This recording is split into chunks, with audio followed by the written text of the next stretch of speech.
Kamaharlikan. Magandang araw mga kamaharlakan, naway nasa mabuti kayong kalagayan at maayos na pangangatawan. Assalamualaikum wabarakatuh. Magandang umaga po sa inyo. This is Queen Helen Abdurrajak Elizabeth III.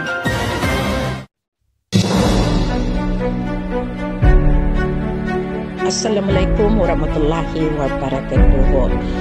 Mga kapatid ko na Christian diyan sa Taprong, sa Isulan, sa Esperanza, kung meron kayong mga kawayan, pakitulungan nyo ihatid sa Lambayong para doon sa ating mga peacekeepers na nakalutang lang. Kailangan ko ng mga kawayan at saka lubid. Ngayon din, sana tulong-tulong tayo. Huwag natin pabayaan ang bantay ng kalikasan.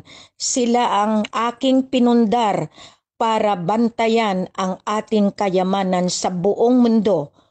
Ngayon, kailangan na natin, huwag natin pakinggan yung mga nagsasalita ng hindi maganda. Mga ano yan, mga sila pa ang dapat natin pagtuunan? Hindi na. Nasa atin ang alas. Alalahanin natin, kahit anong gawin nila, ang kapalaran nila bumaliktad.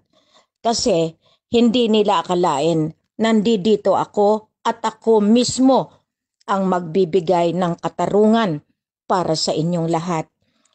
Paki-contact ninyo si Bay Sarina, si Dato Sam, kayong mga nasa iba't ibang bayan na merong kawayan. Pagtulong-tulungan ninyo, ihatid sa Lambayong. Bahala ng pipick upin iyan ng ating mga kasama. Pero bago nyo ihatid ang supply ng bigas, lahat iyan, mga kumot, kasi nabasa ang mga kumot nila. Please, tulungan muna natin. Yung may mga nandiyan sa Kalian, no, sa mga diyan sa Katipunan, no, ipakita nyo rin ang suporta ninyo.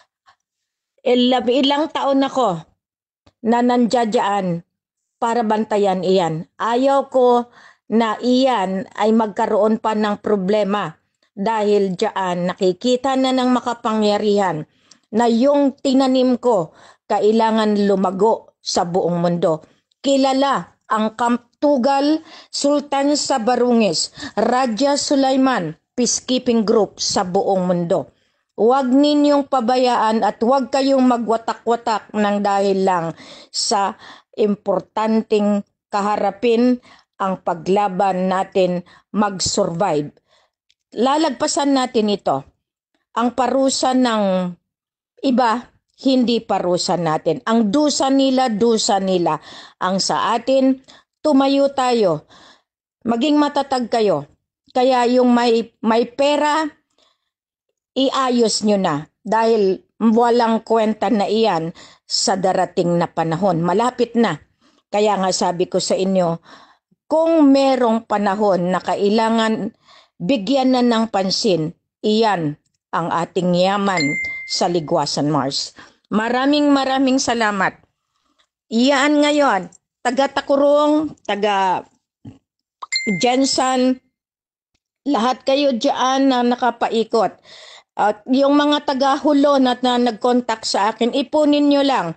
Alam natin kung paano ipadala yan. Dyan sa Sambuanga, marami din baha. Pagtulong-tulungan ninyong sagipin muna yung mga nilalamig na mga bata. Mga maganda, mga kumot, ibigay na ninyo. Yung hindi kinakailangan, ihatid ninyo sa Lambayong.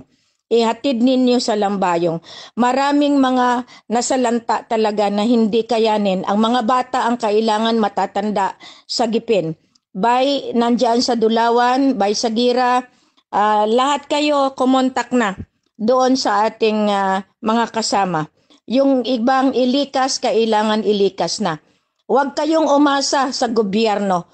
Hindi kayo tutulungan. Ang tutulungan nila, ang kapwa nila BARM. Tandaan nyo yan.